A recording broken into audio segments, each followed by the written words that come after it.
Salut les amis, vous êtes nombreux à rêver de restaurer votre propre voiture américaine, à réveiller une vieille Mustang ou Dodge Charger après des années de sommeil, s'offrir une épave pour une poignée de dollars et la retaper tranquillement dans le garage. Mais est-ce que c'est toujours faisable aujourd'hui? Ou est-ce que ça doit rester un de ces vieux fantasmes qu'il vaut mieux pas réaliser? Et aussi, c'est important, est-ce qu'on peut être gagnant financièrement?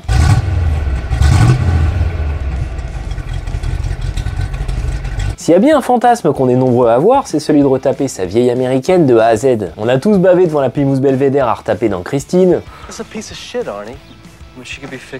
la Buick Riviera dans Roadhouse, et la Plymouth Barracuda dans Malcolm. N'écoute pas ce qu'il bave, t'es magnifique, Trésor. Et je parle pas de toutes ces émissions de restauration auto qui tournent en boucle sur RMC Découverte. On a un peu tout ce rêve ultime de la Barn Find. Ce super modèle oublié dans une grange qui suffirait d'écrasser et de redémarrer après une grosse révision. Bah vous êtes pas bête, vous savez que c'est pas aussi facile. Les voitures sont au minimum bouffées par la rouille et que c'est une misère à reprendre. Mais je vais quand même essayer de vous éclairer un peu sur ce qui pourrait être un des super projets de votre vie comme votre pire cauchemar. Premièrement, le choix du modèle.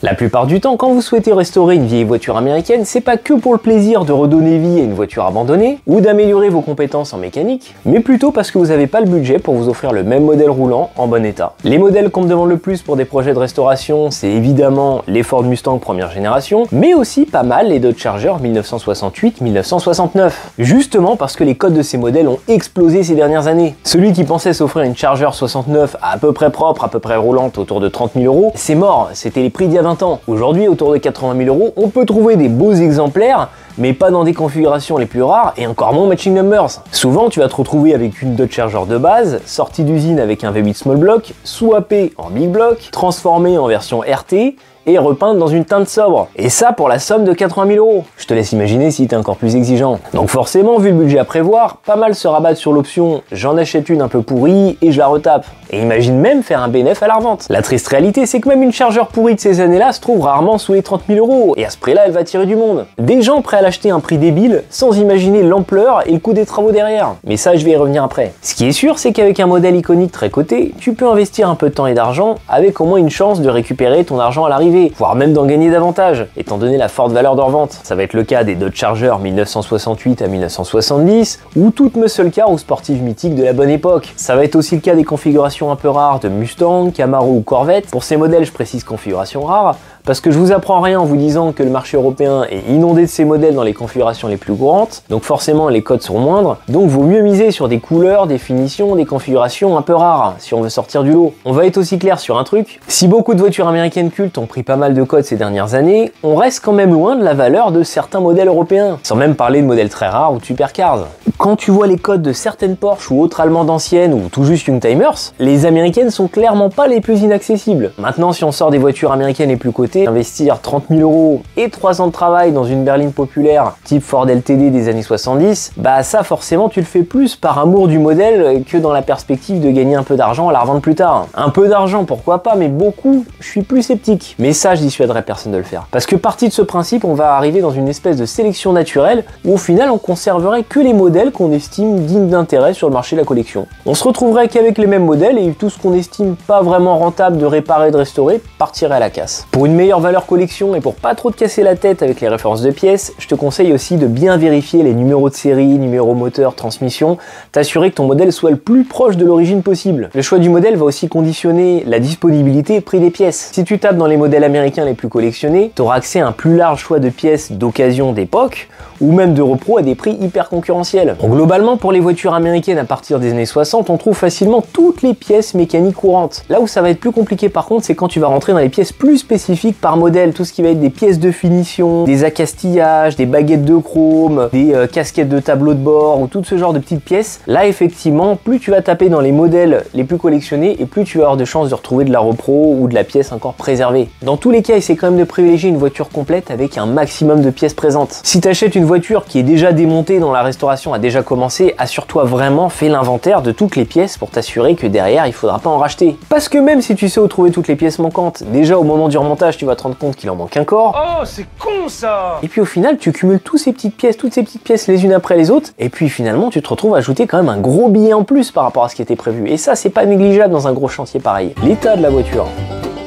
Ça, c'est forcément le truc essentiel qui va déterminer le coût et la durée de ton chantier. Déjà, le truc obligatoire quand vous achetez une voiture, c'est de l'inspecter ou de la faire inspecter par une personne de confiance. J'ai lancé ma société Rumbler parce qu'il y avait un besoin et qu'on me le demandait régulièrement. Et dans le cas d'une voiture à restaurer, c'est encore plus indispensable. Sous le coup de l'émotion, tu vas t'emballer devant cette belle Mustang à retaper et tu vas regretter pendant des années parce que tu as sous-estimé le chantier. 3 ans après, tu roules toujours pas, les factures de pièces s'enchaînent et tu sais que tu la revendras même pas le prix que ça t'a coûté jusque-là. Donc ça peut finir en projet avorté, revendu à perte. Pourquoi tu me fais autant de mal?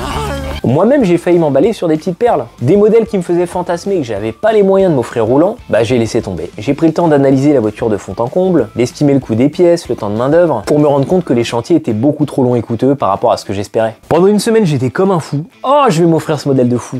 Puis retour à la réalité, douche froide. Mais aujourd'hui je regrette pas, je suis pas bloqué dans un projet foireux. Aujourd'hui ma Roadrunner c'est un petit projet de restauration par expérience. J'ai vu tout de suite qu'elle était saine, qu'il n'y aurait pas de gros travaux, et ça a été le cas, j'ai pas eu de surprise. Ce que je peux vous dire aujourd'hui c'est que s'il y a un aspect hyper important quand vous achetez une voiture ancienne, c'est bien la carrosserie. Je le dis, je le répète, on peut apprendre la mécanique, acheter des pièces pas trop chères, refaire un moteur, une boîte, voire un pont. Par contre, sauver une coque, un châssis bouffé par la rouille, ça s'improvise pas. Dans les cas extrêmes, le châssis est tellement attaqué que c'est même plus sauvable sans faire des réparations dangereuses, voire limite interdites. Donc si tu t'improvises carrossier, dans le meilleur des cas, ça tient mais les finitions sont dégueulasses, au pire, la caisse se plie en deux au 10e d'Odan. Je grossis le trait, mais c'est juste pour vous faire comprendre qu'un bon carrossier, c'est pas juste un soudeur de tôle. Il y a une tonne de contraintes à prendre en compte sur un véhicule. Donc vaut mieux une caisse avec une mécanique ruinée et une carrosserie un minimum saine. Ce qui est compliqué, c'est que malheureusement en pratique, les défauts de carrosserie sont pas toujours visibles. Il y a ce qui se voit et ce qui est intentionnellement caché ou pas. Le classique mastic de rebouchage, le papier journal et tout ce qu'on trouve sous la main pour combler les trous causés par la rouille dans la carrosserie, dans la coque. Tout ça, c'est malheureusement des choses qu'on a longtemps vues et qu'on peut encore voir sur des modèles notamment importés des États-Unis. Tu refais un peu de finition par-dessus, une peinture fraîche. On va mettre un gros morceau, tiens.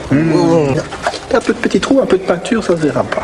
Et puis ça tient le temps de la revente. Et puis 2-3 ans après max, tu commences à voir apparaître quelques petites cloques, quelques fissures sur la peinture. Ces cloques et fissures peuvent aussi simplement venir d'une mauvaise préparation de la peinture qui laisse la rouille se développer en dessous. Du coup, j'ai appris à être un peu plus méfiant sur les peintures récentes, surtout quand elles sont pas de super qualité. Je vais être très tatillon sur les endroits les plus sensibles sur pas mal de modèles. Les bas d'ailes arrière, les bas de caisse, les bas de porte. Évidemment, je parle pas des sous-bassements, des longerons, des traverses qui doivent être parfaitement sains. C'est les fondations de la voiture. Si ça tient pas, tout se casse la gueule. Et en général, quand un châssis est bien gangréné, le reste est pas beaucoup mieux. Après, c'est une question d'expérience, de feeling. Il y a des bagnoles, je préfère même pas me déplacer parce que d'après les photos, le discours du vendeur, et je sais d'expérience que je vais me déplacer et avoir de mauvaises surprises sur place. Ce qui me plaît pas trop aussi, c'est les grosses restaurations récentes, mais t'as pas de photos, pas de facture. Pour moi, quand tu fais une vraie belle resto longue et coûteuse, tu documentes, tu fais un dossier photo derrière, tu gardes tous les éléments étape par étape pour pouvoir justifier que chaque étape a été faite dans les règles de l'art, et puis derrière aussi justifier un prix de vente à la fin, le jour où tu veux t'en séparer. Montrer que c'est une belle resto, qu'il y a du vrai métal en dessous, une belle préparation carrosserie. Donc forcément, quand t'as aucun élément qui te permette de juger de la qualité de cette restauration, ça peut être suspect. Et ça, j'ai eu le cas sur des modèles qui étaient récemment importés des États-Unis, en plus des modèles assez recherchés à ses côtés. Et quand j'ai ce genre de cas de figure, bah j'avoue que je suis assez pessimiste. Et généralement, ce qui va trahir une restauration pas super bien faite, ça va être sur toutes les finitions.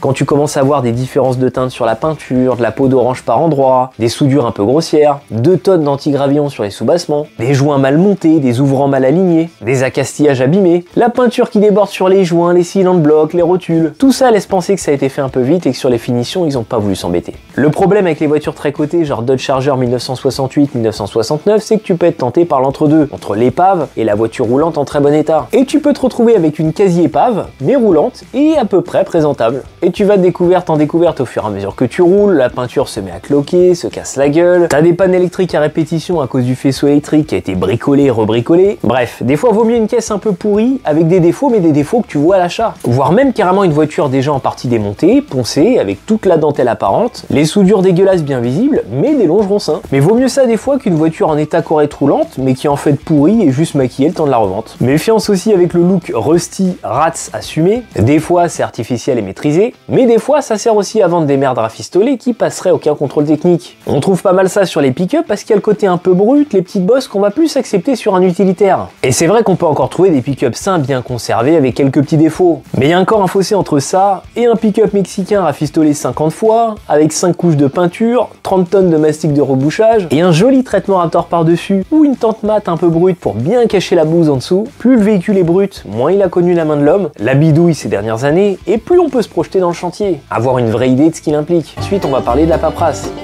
Ça, c'est le festival avec les voitures américaines. Tout le monde veut rouler en américaine, mais personne veut payer sa carte grise de 20-30 chevaux. Pour payer des jantes American Racing, il y a du monde, mais pour payer une carte grise, il n'y a plus personne. Et ça, c'est un truc qui gonfle parce que c'est vraiment la patate chaude. Le nombre de fois où on me dit qu'il y a 2-3 cartes grises de retard. Donc tout le monde a roulé avec, a profité, mais personne n'a payé la carte grise. Et on dit qu'il y a toujours une solution, un copain à la préfecture, premier propriétaire d'il y a 10 ans qui peut refaire un certificat de cession à mon nom. Mais moi, ça me refroidit direct. J'impose au vendeur de faire les papiers ou j'achète pas. Et c'est pire pour une voiture qui roule pas. Je vous explique. T'achètes la voiture qui roule pas, qui est à restaurer, donc sans contrôle technique. Et sans contrôle technique, tu peux pas faire de carte grise. Un an après, imaginons, t'as avancé sur la voiture, elle roule et tu peux l'emmener au contrôle technique. En principe, déjà t'es pas assuré parce que ta carte grise et ton contrôle technique sont largement périmés. Mais t'as enfin ton contrôle technique et impossible de faire la carte grise. Bah ouais, la réglementation AMTS ou FFVE a encore changé depuis. Et il te manque un papier. Le dernier propriétaire enregistré a déménagé en Australie ou est décédé. Bah super, bon courage. T'es parti sur la restauration d'une voiture qui va te poser pas mal de soucis administratifs avant d'obtenir une éventuelle carte grise à ton nom. Si le véhicule a été importé des États-Unis par un particulier, c'est à ce particulier enregistré aux douanes de faire la première carte grise française. Sinon, seul un professionnel peut la racheter pour la régulariser. Donc s'il vous plaît, faites vos cartes grises. J'en ai marre de visiter des voitures américaines avec 3 cartes grises de retard. Prévoyez le budget carte grise, c'est le jeu quand on roule en vieille américaine. Et ça se paye une fois, c'est pas tous les ans. C'est pas au troisième propriétaire de passer à la caisse et de prendre des risques pour les autres. Maintenant, on va passer aux très pragmatiques conditions de travail. Dans les conditions de travail, un des éléments forcément les plus importants, c'est le local. Là, on part sur une grosse restauration, donc il faut pas de conditions minimum. On oublie les box, les parkings souterrains. Non, là, il te faut un vrai local indépendant. Un bon espace ventilé, sec, voire chauffé. Ventilé au cas où tu veux faire des petits réglages moteurs et que t'as pas envie de t'empoisonner au monoxyde de carbone. Sec et chauffé pour la conservation de la carrosserie. Après, évidemment, il te faut de l'espace. Pense à de l'espace autour du véhicule. Il faut vraiment que tu puisses circuler confortablement avec tous tes outils autour de la voiture. Si tu peux, idéalement, une dalle béton bien épaisse pour pouvoir lever ta voiture en toute sécurité avec des criques de compète. Donc, éviter à tout prix les sols humides pour la conservation de ces bagnoles. Ce serait quand même dommage de retaper une bagnole qui va rouiller à vue d'œil parce que t'as toute l'humidité qui remonte en permanence sous la voiture. Quelque chose aussi qu'on a tendance un petit peu à minimiser mais qui peut être quand même très important. Si tu n'as pas la chance d'être en race campagne et d'avoir un petit corps de ferme au milieu des champs et que tu es comme moi dans un milieu urbain, dans une zone pavillonnaire, c'est de penser aussi aux nuisances sonores. Si tu pars sur la resto d'une voiture ancienne, tu vas forcément utiliser du gros outillage, peut-être un compresseur, faire un petit réglage allumage carburant en échappement libre.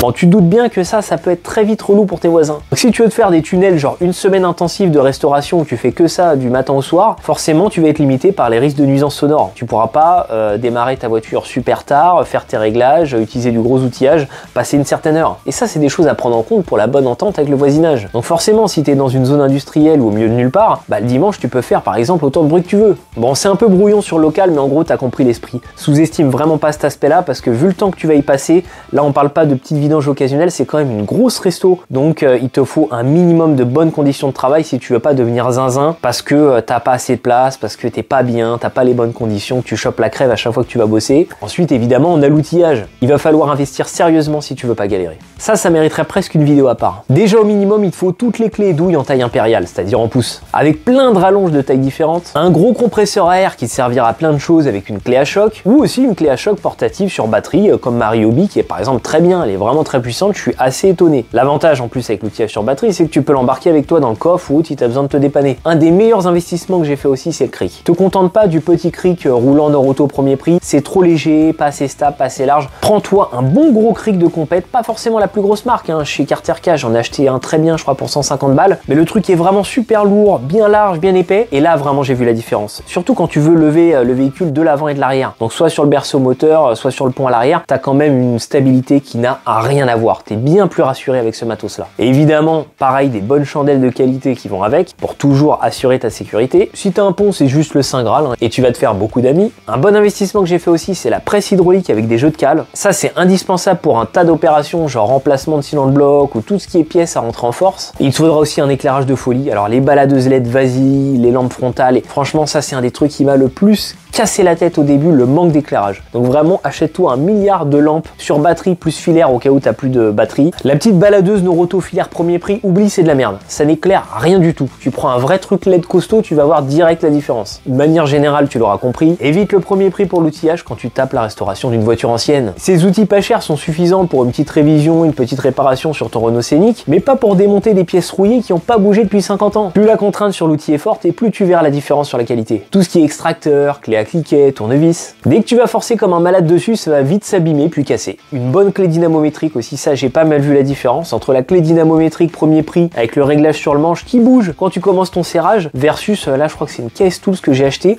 où le réglage une fois qu'il est locké, il se fait au milieu, tu le lock et c'est fini, c'est hyper précis, ça bouge plus. Ça c'est quand même beaucoup plus rassurant à l'usage. Alors on n'a pas tous les moyens de prendre le top du Facom ou autre, par contre Case Tools c'est pour moi par exemple une très bonne alternative. On est un peu moins cher que du Facom et la qualité est déjà excellente. Vos attentes. Bon là on entre un peu plus dans l'introspectif. Qu'est-ce que t'attends de ce projet? Est-ce que tu veux en profiter dans 2-3 ans ou 10 ans? Est-ce que tu prends plus de plaisir à restaurer qu'à rouler? Ça paraît con mais il y a des gens qui sont plus dans cet esprit. Et moi-même parfois je me pose la question. Ah bien sûr j'adore rouler ces bagnoles, ça reste la finalité de tout projet. Mais est-ce que finalement une voiture déjà finie, déjà prête, ça m'enlèverait pas un peu du plaisir de posséder une voiture ancienne? Je sais pas. Ce qui est sûr, c'est qu'un chantier se passe jamais totalement comme prévu. Donc ça va te demander toujours un peu plus de patience et d'argent que ce que t'imaginais. Si tu te dis dans 3 ans pile, la voiture est prête, je roule, tu risques d'être frustré. Prévois-toi des marges, te mets pas trop une pression de temps. Et si tu sens que le projet est trop gros pour toi, attends un peu. Mets de côté et achète-toi plus tard une voiture en meilleur état avec moins de travaux. Surtaper une voiture de A à Z, ça peut être une super expérience comme une erreur de jeunesse. La fameuse fougue de la jeunesse, de voir que le côté positif de l'expérience. Sauf que pendant ce temps, tes potes ont des voitures qui roulent. Et toi, t'es passager depuis 1 an, 2 ans, 3 ans, 4 ans. T'as peut-être aussi envie de profiter de ta voiture avant des milliards d'années. Là, j'entre presque dans une introspection de moi-même. Moi qui a passé honnêtement plus de temps sous le capot que sur la route, faut que je calme les travaux de cette Roadrunner. Et que j'en profite vraiment, que je fasse de la route avec, des sorties entre potes. Que ma copine ait aussi d'autres souvenirs de mes voitures que les prises de tête dans le garage. Parce que ça, c'est aussi un autre syndrome qui nous guette tous quand on se lance dans une restauration. Être trop parano, trop perfectionniste et ne pas vouloir sortir du garage tant qu'on n'a pas tout 100% restauré, 100% réparé. Il y a un moment, il faut se détendre et rouler. Ajuster, réparer au fur et à mesure. J'espère que cette vidéo t'a un peu aiguillé et que tu mesureras un peu plus les côtés cool et moins cool de la restauration d'une voiture américaine. Encore une fois, le but c'est pas de vous décourager, mais de vous éviter un coup de folie que vous allez regretter après. Si vous êtes ultra motivé, que vous avez eu un coup de cœur pour une voiture, allez-y, mais réfléchissez d'abord le projet dans son ensemble pour pas vous mettre dans un bourbier. À bientôt.